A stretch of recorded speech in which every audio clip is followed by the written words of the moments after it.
ఏలూరు నగరానికి తాగునీరు అందించే సమ్మర్ స్టోరేజీ ట్యాంక్ పంప్ హౌస్లో వైసీపీ నాయకులు అనాధికారికంగా వెళ్లి ఇష్టం వచ్చినట్లు మోటార్లను ఆపరేట్ చేయడంతో నీటి సరఫరా వ్యవస్థ దెబ్బతిందని Eluru municipal corporation engineer Surendrababu ఆరోపించారు.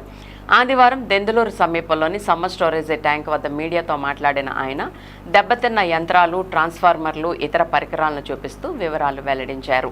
ఆయన మాట్లాడుతూ పరిశీలన పేరుతో పంప్ హౌస్లోకి ప్రవేశించిన కొందరు వైసీపీ నాయకులు సాంకేతిక పరిజ్ఞానం లేకుండానే విద్యుత్ ప్యానెల్ను ఆపరేట్ చేయడంతో మోటార్ల పనితీరు ఒక్కసారిగా నిలిచిపోయిందన్నారు. దీంతో ట్యాంక్లోకి నీటిని ఎత్తిపోసే ప్రక్రియ ఆగిపోవడమే కాకుండా పంప్ సెట్లోని బేరింగ్ కూడా దెబ్బతిన్నట్లు తెలిపారు.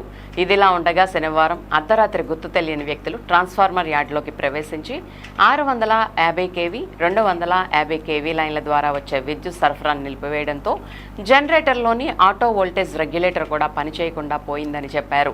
దెబ్బతిన్న పరికరాల స్థానంలో కొత్తవి ఏర్పాటు చేయడానికి సుమారు 55 లక్షల నుంచి 60 లక్షల వరకు వ్యయమయ్యే అవకాశం ఉందని పేర్కొన్నారు. నగర ప్రజలకు నిరంతరాయంగా తాగునీరు అందించేందుకు అత్యవసర మరమ్మతుల ప్రతిపాదనలు సిద్ధం చేస్తున్నామని, వాటి ఆధారంగా ఖర్చు అంచనా ఖరారవుతుందని తెలిపారు. ప్రస్తుతం ఎమ్మెల్యే, మేయర్ ఆదేశాల మేరకు రోజుకు 2 పూటల నీటి సరఫరా పునరుద్ధరించేందుకు అధికారులు, సిబ్బంది యుద్ధ ప్రాతిపదికన చర్యలు చేపడుతున్నారని చెప్పారు. కొంతమంది చేసిన నిర్లక్ష్య చర్యల వల్ల తాత్కాలికంగా ఇబ్బందులు ఎదురైనా మున్సిపల్ సిబ్బంది నిరంతరం శ్రమించి పరిస్థితిని సాధారణ స్థితికి తీసుకువచ్చేందుకు కృషి చేస్తున్నారని, ఎట్టి పరిస్థితుల్లోనూ నగర ప్రజలకు 2 పూటలా మంచినీరు అందించేలా చర్యలు కొనసాగుతాయని సురేంద్రబాబు స్పష్టం చేశారు.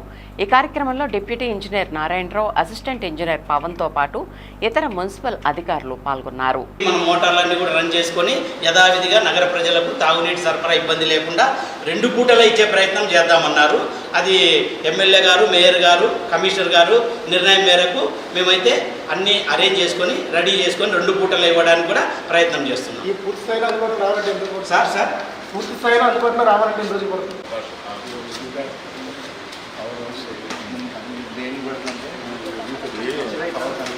పవర్ ఫ్యాక్టరీ ఇంప్రూవ్మెంట్ మీరు వచ్చి ఆటో ఏపీఎఫ్సి ఎంఈ గారు సార్ పర్లేదు.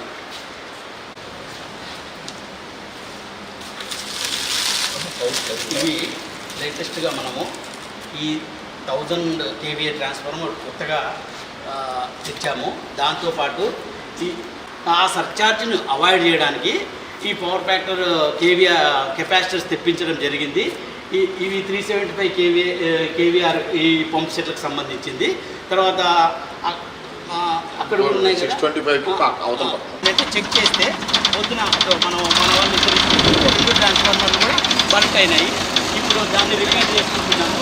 గ్రీన్ ప్లేస్లో చెప్పాను కదా, ఇది రిపేర్ పంపించి మనం గ్రీన్ సిటీలో 315 kVA ట్రాన్స్ఫార్మర్ ఉంది, అది తెప్పించి గ్రీన్ ప్లేస్లో ఇది పెట్టి వాటర్ సప్లైకి ఎలాంటి ఇంటరప్షన్ లేకుండా రెగ్యులేట్ చేయడానికి ప్రయత్నం చేస్తున్నాం.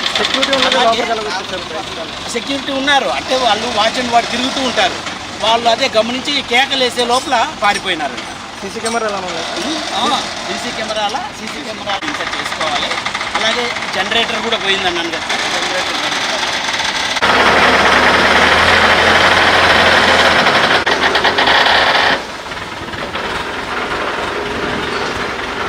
ఆ తర్వాత నిన్న వాళ్ళు ఎవరో తెలియని వాళ్ళు రావటం వల్ల నాకు ట్రాన్స్ఫార్మర్స్ దెబ్బతిన్నాయి, మోటారు పోయింది, 150 HP మోటారు, ఈ జనరేటర్ యొక్క ఏబిఆర్ కూడా దెబ్బతింది. ఇవన్నీ పోవడం వల్ల ఏమైనా అనుమానం ఉందండి? చేశారంటారు లేకపోతే ఇది చూస్తూ ఉంటే మరి ఇక అంతకుముందు మనకు ప్రాబ్లమే లేదు.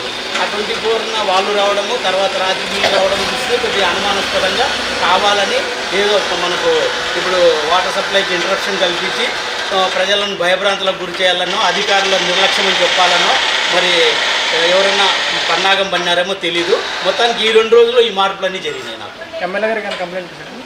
ఎమ్మెల్యే సార్ దృష్టిలో కూడా ఉంచానండి.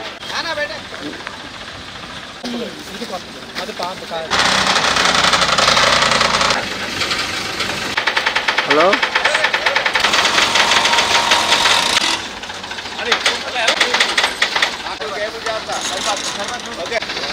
ఇది గ్రీన్ సిటీలోకి ఇప్పుడు తెచ్చాను.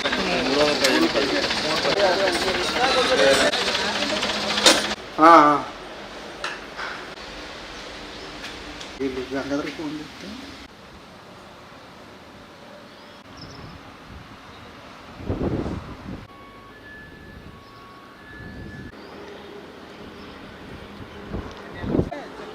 కైప్